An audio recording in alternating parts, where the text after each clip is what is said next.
अस्सलाम वालेकुम नाज़रीन, उम्मीद है कि आप सब लोग खैरियत से होंगे। तो हम लेकर आए हैं कव्वाली नाइट का फंक्शन। तो नाज़रीन, जैसा कि आप जानते हैं कि रजब भट्ट ने अपने व्लॉग्स में सबको बताया था कि जनवरी में शादी का सिलसिला शुरू होने वाला है। तो नाज़रीन, जनवरी की जो शादी थी वो चौधरी सगीर के छोटे भाई अली की शादी थी और आज उस शादी की कव्वाली नाइट मुनक्कद की गई। इस कव्वाली नाइट में तहसीन सकीना को कव्वाली के लिए इनवाइट किया गया और तमाम मेहमानों को भी इनवाइट किया गया, जिसमें रजब भट्ट के तमाम दोस्त और बहुत सारे मेहमान शामिल थे, जिनमें रजब भट्ट के तमाम करीबी दोस्त मलिक ज़मान साहब और इसके अलावा और बहुत सारे मुअज़्ज़ज़ मेहमान शामिल थे। नाज़रीन, जैसे ही महफ़िल का आगाज़ हुआ, माहौल मुकम्मल तौर पर बदल गया। नोटों की बारिश शुरू हो गई। आए हम आपको दिखाते हैं वो खूबसूरत मोमेंट।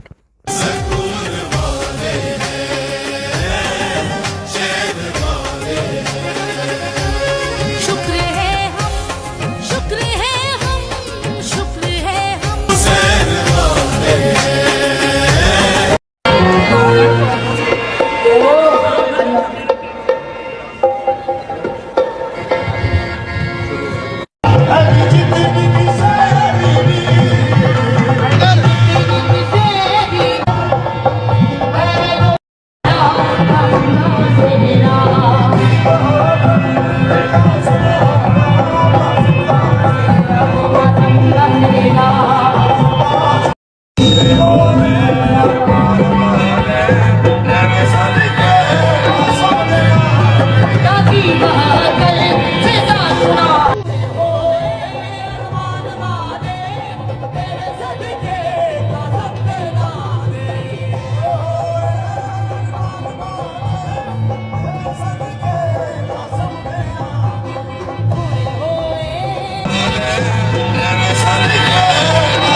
đại家聽下啲咪聽啲都係乜嘢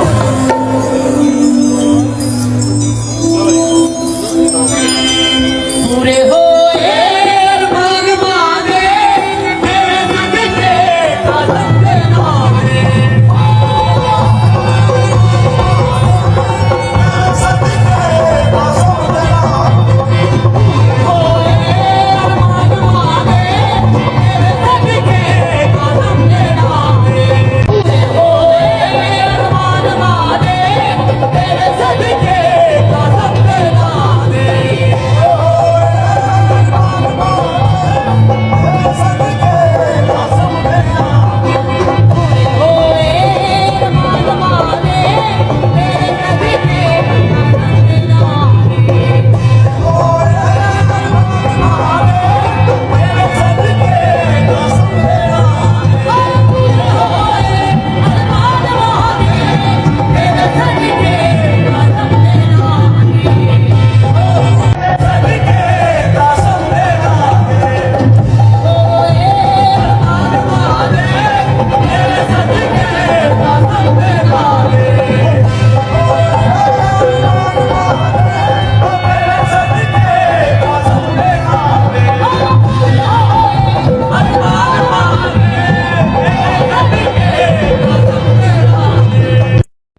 तो नाज़रीन, आज की इस कव्वाली नाइट में आपने देखा कि रजब भट्ट ने अपनी शादी की याद को थोड़ा बहुत ताज़ा करने की कोशिश की। आपने देखा कि रजब भट्ट की इस शादी के अंदर किन किन मेहमानों को बुलाया हुआ था। ख़ास तौर पे आपने देखा कि उनके तमाम दोस्त ही नज़र आए और माँ जी नज़र आई, उनके वालिद साहब नज़र आए।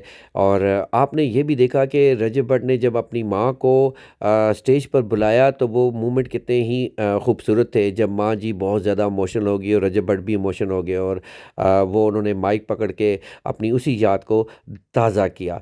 इस फंक्शन के अंदर हमने ईमान को नहीं देखा और ना ही हमने गज़ल को देखा और सिर्फ मेरा ख्याल है चंद एक महदूद मेहमानों को बुलाया हुआ था, क्योंकि ये कव्वाली नाइट का प्रोग्राम था। अब कल इंशाल्लाह ताला मेहंदी होगी, बारात होगी, वलीमा होगा। अब उम्मीद करते हैं कि शायद उस फंक्शन में तमाम फैमिलीज़ आपको देखने को मिले। और दूसरी अहम बात यह है कि आप सब लोगों के कमेंट्स मैं रीड कर रहा हूँ, मैं देख रहा हूँ, आप एक ही सवाल मुझसे पूछते जा रहे हैं।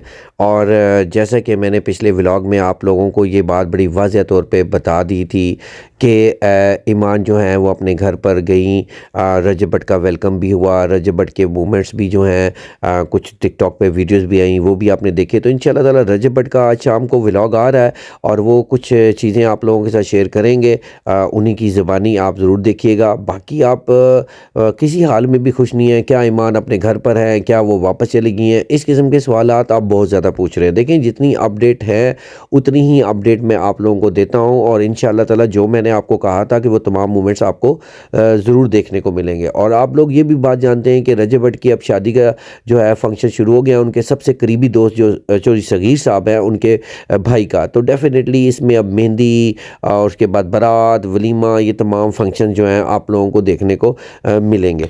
तो इसलिए आप ज़्यादा मत सोचा करें, इंशाल्लाह ताला सब कुछ अच्छा होगा। मैं अपने पिछले तमाम व्लॉग्स में बहुत सारी चीज़ें क्लियर कर चुका हूँ और बार बार आप छोटी छोटी बातें पूछते हैं, तो प्लीज़ जितनी मेरे पास अपडेट आती हैं मैं उतनी ही आप लोगों को अपडेट देता हूँ।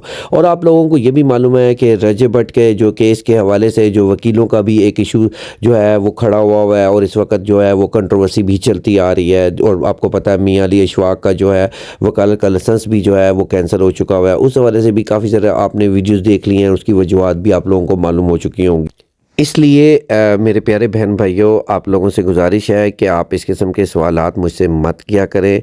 देखें, मैं आप लोगों को ये बात बड़े वाज़ेह तौर पे बता चुका हूँ कि मैं रिश्तों को जोड़ने के लिए ये तमाम इक़दाम करता हूँ और आप लोगों को बताता हूँ। और क्योंकि मेरा मकसद नफ़रत फैलाना नहीं है, मेरा मकसद सिर्फ ये है कि इन रिश्तों को जोड़ा जाए और आप सब लोगों को वो खुशियाँ मिलें। बाकी जो भी इनके इंटरनल प्रॉब्लम्स हैं वो वक्त के साथ साथ इंशाल्लाह ताला आपके सामने आ जाएंगे और वो तमाम चीज़ें भी क्लियर हो जाएंगी। और नाजरीन, सबसे अहम बात यह है कि देखें, मैं आज तक जितनी भी आप लोगों के साथ वीडियो शेयर की हैं, अल्हम्दुलिल्लाह हक़ और सच के ऊपर बात की है। यहाँ मैं ना किसी से भी नफ़रत नहीं करता। आप लोग जानते हैं कि रजब भट्ट इस वक्त कितनी ज़्यादा मुश्किल में है और आप लोग एक ही चीज़ जो है जहन में लेकर बैठ चुके हुए हैं कि ईमान अपने घर है, कि ईमान किधर है। तो इंशाल्लाह ताला आप सब वो खुशियाँ देखेंगे। थोड़ा सा टाइम लें, थोड़ा सा सब्र तहम्मुल से काम करें। रजब भट्ट के तमाम मसाइल जो हैं वो जल्द से जल्द हल हो जाएँ, ठीक है। बाकी मैं व्लॉग इसलिए नहीं बना रहा कि मेरे पास अभी कोई अपडेट नहीं है। मेरे पास जब अपडेट आएगी तो मैं ज़रूर आप लोगों को अपडेट दूंगा। तो इसलिए आप बार बार छोटे छोटे सवालात करते हैं। देखें, कुछ चीज़ें ऐसी होती हैं कि जो आप लोगों के साथ शेयर नहीं की जा सकती, ठीक है। दूसरी अहम बात यह है कि देखें, मेरे लिए माँ जी, रजब भट्ट, ईमान, ये सब लोग बहुत ज़्यादा रिस्पेक्टफुल है। मैंने अगर आवाज़ उठाई है तो उसका मकसद सिर्फ यही है कि मुझे जो सच नज़र आया मैंने वो बोला। मैंने किसी की यहाँ पर कभी ना तज़लील की है, ना कभी किसी को बुरा कहा है। और मेरा ख्याल है कि वो सब लोग अच्छी तरह जानते हैं कि मैंने 800 तकरीबन मेरे व्लॉग्स होंगे, 800 व्लॉग्स होंगे टोटल, सारे रजब फैमिलीज़ के ऊपर ही व्लॉग्स होते हैं। और मेरा ख्याल है 99.9% जो है मैंने जितने भी व्लॉग्स बनाए हैं वो हमेशा रजब के हक़ में वीडियोस बनाई और मैंने कितनी बातें भी सुनी हैं, ठीक है। अगर आज मैंने 7-8 व्लॉग्स बनाए हैं और जिसमें आप लोगों ने देखा होगा कि मैंने ईमान को जो है वहाँ पर सपोर्ट किया, क्योंकि मेरे ज़राए से जो खबरें आई थी तो मैंने सच और हक़ की बात की, क्योंकि जो कैंपेन चल रही थी सोशल मीडिया के ऊपर वो बिल्कुल फेक थी और गलत थी। इसीलिए मैं जो है वो व्लॉग्स बनाए और आप लोगों को तमाम हकीकत से आगाह किया कि ईमान जो है इनके बारे में जो बातें की जा रही हैं सोशल मीडिया, वो तमाम की तमाम बातें झूठ और फेक हैं और मुफ्त में जो है वो बदनाम किया जा रहा है। मैंने आप लोगों को ये बात बड़े वाज़ेह तौर पे भी बताई थी कि आप लोगों के जो अल्फाज हैं वो बड़े ही इम्पॉर्टेंट होते हैं। जब आप टेक्स्ट लिखते हैं, उन टेक्स्टों की वजह से आज ये घर जो है वो बिखरा हुआ है, क्योंकि वो जो तीर आपने चलाए हुए हैं ना, वो दिलों में जाके बैठ गए हुए हैं और उसी वजह से ये तमाम चीज़ें अब आप लोगों को देखने पड़ रही हैं और आप लोग तरस रहे हैं कि रजब और ईमान जो हैं वो आपको उनके घर में इकट्ठे नजर आएँ। देखिए, मैंने आप लोगों को पहले भी ये बात बड़ी वाज़ेह बताई थी कि बड़ों में कुछ इख्तलाफात हैं, वो इंशाअल्लाह ताला दूर हो जाएंगे। ईमान अपने घर आई हैं, रजब को वेलकम किया है।